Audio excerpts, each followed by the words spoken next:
I'm looking for food for mom who can't move.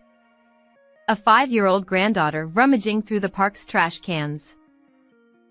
When I saw her after 6 months, she was thin and wearing tattered clothes. Mom is sleeping at home. There's nothing to eat. It's been 6 months since my son started working away from home. What happened to my daughter-in-law and granddaughter while I was unaware? I regretted becoming distant from my daughter-in-law out of consideration. Taking my granddaughter's hand and saying, "It's okay now," she showed a smile. Really? Will you help mom? We immediately headed to my son's house. However, there was a shocking truth hidden there. 3 years have passed since my husband passed away at the age of 55, and I've been living alone, feeling lonely. My sister lives nearby, which has been some consolation. My son, John, who is turning 30, lives with his wife and child about a 30-minute drive away. Actually, I worried because after graduating from college, there was a period when John didn't work. He was doing a part-time job while getting deeply into his hobby of touring on his motorcycle. I want to enjoy life. Traveling on my motorcycle, seeing sights, it's the best. I don't want to work. Watching my son say such things, I couldn't help but feel anxious. However, a few years later, he finally found a job and got married, which relieved me. But John's habit of playing around didn't seem to change, causing worries for his wife, Kate. Kate, 2 years younger than my son, was lively and cheerful, and I liked her immediately. Soon after getting married, my granddaughter Mary was born, and I was completely overjoyed. Kate, I've bought diapers and milk for Mary. Oh, thank you. It's messy inside the house, but please come in. It's okay. I'll tidy up. Kate, you just relax. Since her parents couldn't help her being far away, I frequently visited my son's house, bringing baby essentials and household items for my daughter-in-law. I did my best, cleaning up, comforting crying Mary, and more. My actions were driven by the desire to see my granddaughter and the goodwill to help my daughter-in-law, but it seemed they were pressuring her. Caught up in the cuteness of my granddaughter, I didn't realize this. One day, when I visited my son's house, there was no response no matter how many times I rang the doorbell. Did they go shopping?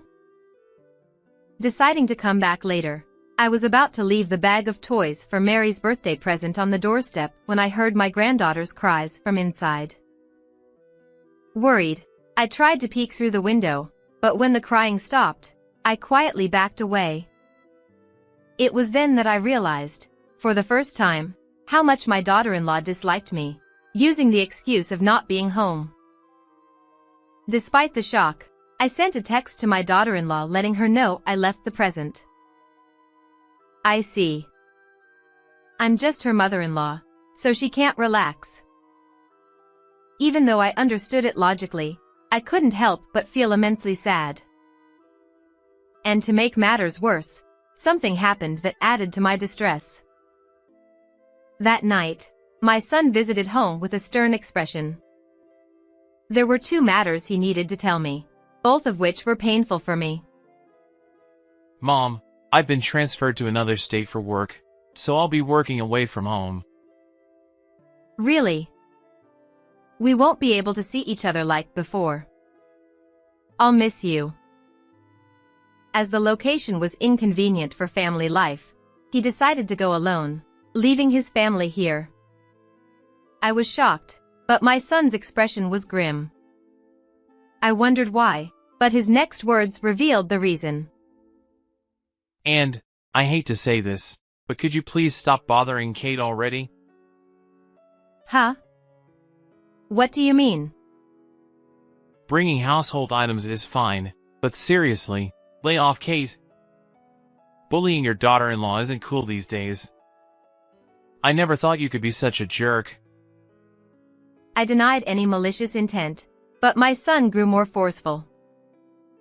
You've been frequently peeking into the house, passive-aggressively cleaning, and comforting the baby, right? Well, Kate was crying because of you. Don't be so cruel. I didn't mean to. I didn't realize. I'm sorry. I thought I was doing the right thing, but it seems it was excruciating for my daughter-in-law. I apologized to my son, but he wouldn't forgive me. If you keep harassing her, I'll cut ties with you, Mom. No way. John slammed the front door shut and left. At that moment, memories of my son's childhood flashed through my mind. He was mischievous and demanding, but I always raised him with all my love. Next, I thought of the adorable face of my granddaughter Mary. Feeling guilty for hurting my daughter-in-law, I called her. Kate, I'm sorry. I'll be more careful from now on. Did John say something? I'm sorry. I'm overwhelmed. No, it's my fault. I'll make sure to ask before coming over from now on. However, Kate remained silent and didn't respond.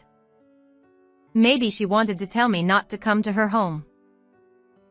After that, John didn't say anything to me and seemed to head to his new assignment.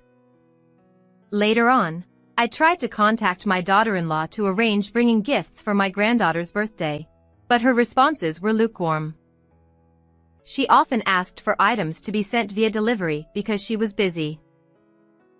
However, one day, Kate unusually called me. When I encouraged her to speak, she said, tearfully, Actually, we're short on money.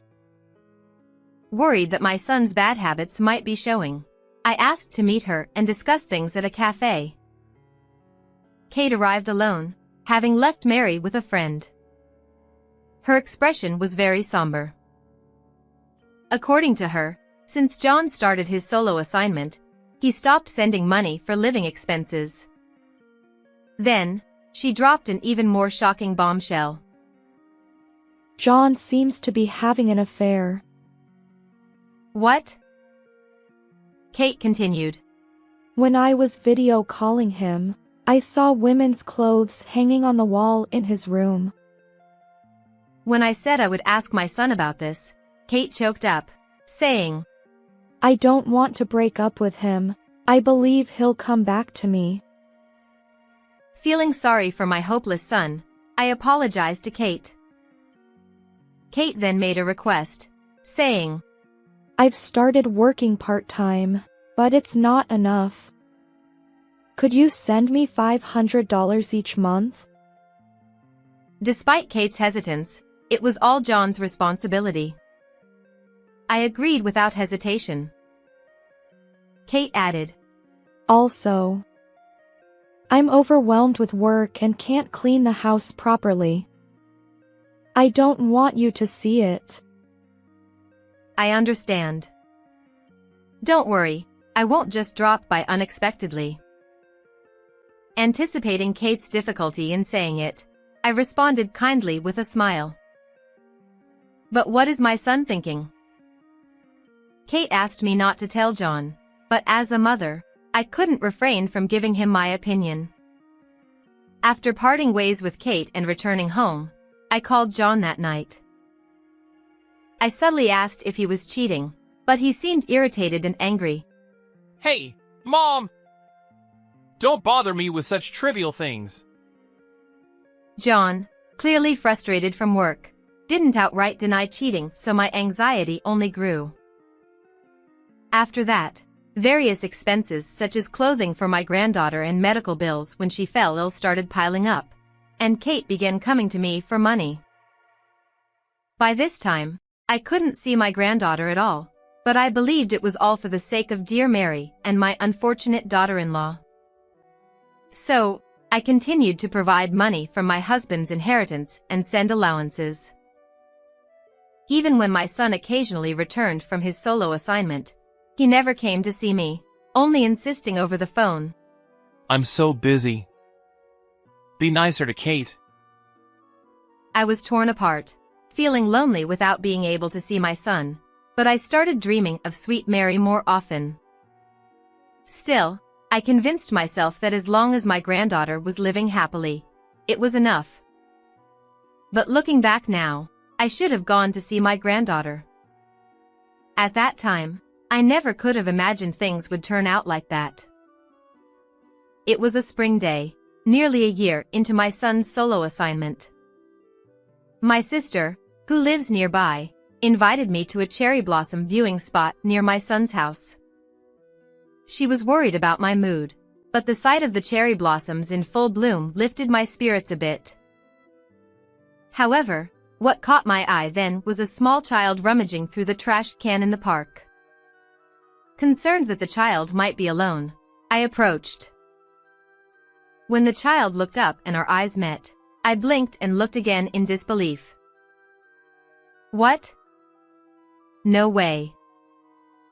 The child was none other than my granddaughter Mary, whom I had seen only in dreams. She should have been 5 years old by now. Mary, is that you? What are you doing here? I'm looking for food for Mom who can't move. It had been a year since I last saw my granddaughter, and she looked emaciated, her collarbones visible, wearing tattered clothes with torn pants. The Mary the first knew had chubby cheeks and a cute face, so I was shocked by her drastically changed appearance. Where is Mom? She's sleeping at home. There's nothing to eat, Dad took all the money from home. It seemed that something had happened to my daughter-in-law and granddaughter while I was unaware. I regretted becoming distant from them out of consideration for Kate, waiting for her to reach out. I immediately approached my granddaughter and hugged her. Everything will be okay now that Grandma's here. Really? Will you help Mom? My eyes welled up at the thought of my granddaughter, who was always thinking of her mother, and anger toward my son made me feel feverish. However, despite my emotions, a shocking truth was hidden there. I explained the situation to my sister briefly, and went to my son's house with my granddaughter. I rang the doorbell, but my daughter-in-law didn't answer. Since the front door was locked, I couldn't do anything and felt at a loss. Then Mary said, Wait a moment. There's a secret entrance. And slipped in through a small window at the back of the house. Later, after Mary opened the door from the inside, I rushed into the living room. However, my daughter-in-law was nowhere to be found. The interior was terribly dirty, with half-eaten cup noodles and empty beer cans scattered around. Mommy disappeared. I wonder where she went, said Mary. Leave it to Grandma. Everything will be okay. I reassured the anxious granddaughter and, as a precaution, left a note in the mailbox saying taking Mary home and headed back to my house. Back home, I gave Mary a shower and changed her into new underwear and clothes I had prepared to give her as presents. Despite being thin, she looked adorable after I combed her hair neatly. When I made omelets, Mary's eyes sparkled, and she eagerly started eating, exclaiming, "Delicious!" She must have been very hungry. After the meal, she told me that her immobile mother had asked her to go find food. If that was the case, then where has Kate gone? I felt like I'd been had. Could it be? Kate's condition suddenly worsened. I thought she might have called an ambulance herself and been taken to a hospital somewhere. I tried calling my son, but couldn't reach him. Meanwhile, my granddaughter, now full, started to doze off. I quickly prepared a bed for her, and she was overjoyed. Wow! The bed is so fluffy, It feels amazing. She exclaimed before quickly falling asleep. Worried about my daughter-in-law, I called my sister, who lives nearby, and asked her to look after my granddaughter while I headed back to my son's house. What I saw there was a shocking sight.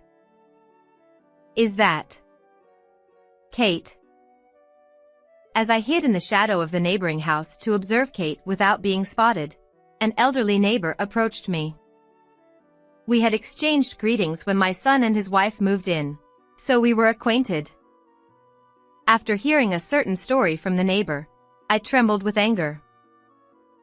2 hours later, I received a barrage of phone calls from my daughter-in-law after she saw the note, saying, "You took our daughter without permission."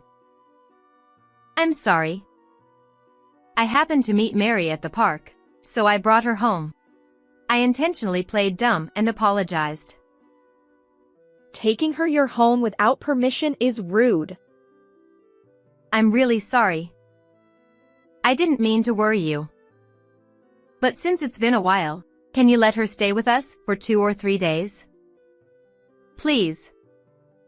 I'll make sure to thank Kate generously.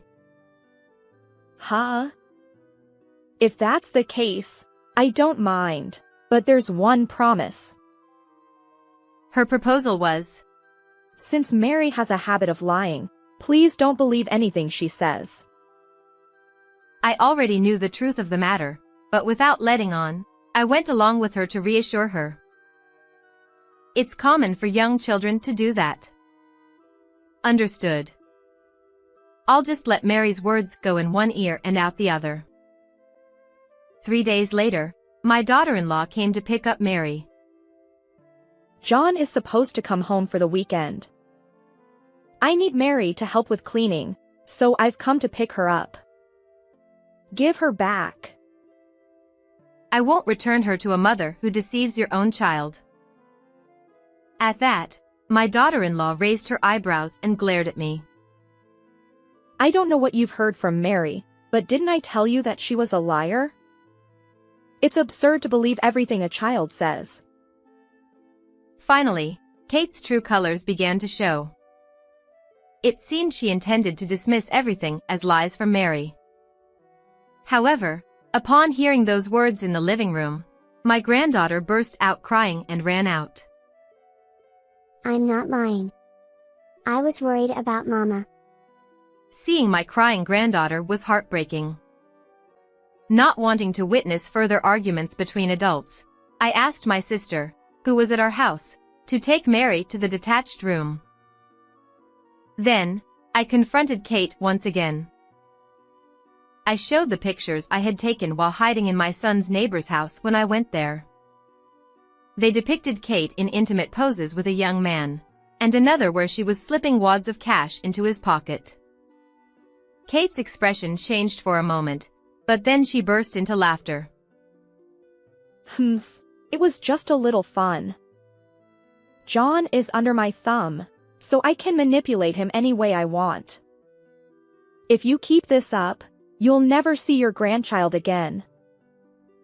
Furthermore, I shared what I had heard from the neighbor. She said, "It might be meddling, but I can't bear to see your granddaughter in such a situation." Kate, it seems you've been leaving Mary outside and frequently bringing young men into the house, right? The neighbors have noticed. What? I have no idea what you're talking about. Kate tried to play it off, but the neighbor had also taken videos and photos of her with her lover. According to the conversations in those videos, Kate had lied about her health to spend time with her lover, and she had cleverly concocted excuses like going to look for food to keep Mary from coming home. "I'll tell everything to John," I declared. Yet Kate continued to laugh. I've already told John that I'm being bullied by you, so he doesn't trust you. It's pointless to tell him anything. I'll just cry and tell him that you're lying. Finally, I understood why my son had turned cold towards me. It was all Kate's doing. At that moment, a figure emerged from the neighboring room with a furious expression. Kate, you were deceiving me, weren't you? No way! Why are you here? As it turned out, it was my son who, upon hearing my plea, took leave from his assignment and came home, thinking it was another case of marital abuse. However, he realized the truth from the evidence photos and his daughter's testimony. It's all your mother's fabrication. Don't believe those photos, they're fake. Are you saying Mary's lying too? I trust my daughter's word over yours. But although I hadn't been informed, my son had a change of heart after his child was born. He said he had worked day and night at his assignment to increase his income and sent substantial amounts of money for living expenses. Kate couldn't have been short of money. She had spent all the money she received from John and the allowances I sent on her young lover. Finally, John realized he had been fed lies by his wife about being mistreated. Mom, I'm sorry for all the terrible things I've said. It's okay if you understand. Then, my son decisively announced divorce to Kate. Realizing she had no way out, Kate instantly apologized to me and began to beg for forgiveness. Mother-in-law, I'm sorry. Please forgive me. I was just lonely without John. Please ask him to reconsider the divorce for the sake of our daughter. I may forgive what you've done to me, but I'll never forgive you for what you've done to my precious granddaughter. But even after all this apologizing, apologies don't make everything okay. My son and I looked down coldly on Kate as she broke down in tears right then and there. Afterwards, evidence of her infidelity came to light, and she was divorced from John, who demanded $20,000 in alimony and $50,000 in child support. Kate, who had hoped for reconciliation, borrowed money from a loan shark to make the payments. Furthermore, John was furious upon seeing Mary's emaciated state and reported it to the police. Kate was taken into custody by the police and received a severe reprimand. It was discovered that Kate had met the young man she was having an affair with at a bar and had been supporting him financially. However, when the money ran out, she was quickly discarded. While I know she was being chased by debt collectors, her whereabouts afterwards are unknown. John also demanded $20,000 in alimony from Kate's affair partner. He too borrowed money to make the payment and is currently working day and night as a day laborer. Now, my son has returned from his assignment and is living with Mary and me at my house. A new life with my granddaughter, son, and me has begun. With more smiles from my granddaughter, I'm enjoying peaceful days. How did you find this story? Don't forget to subscribe to the channel. Well then, let's meet again in the next video.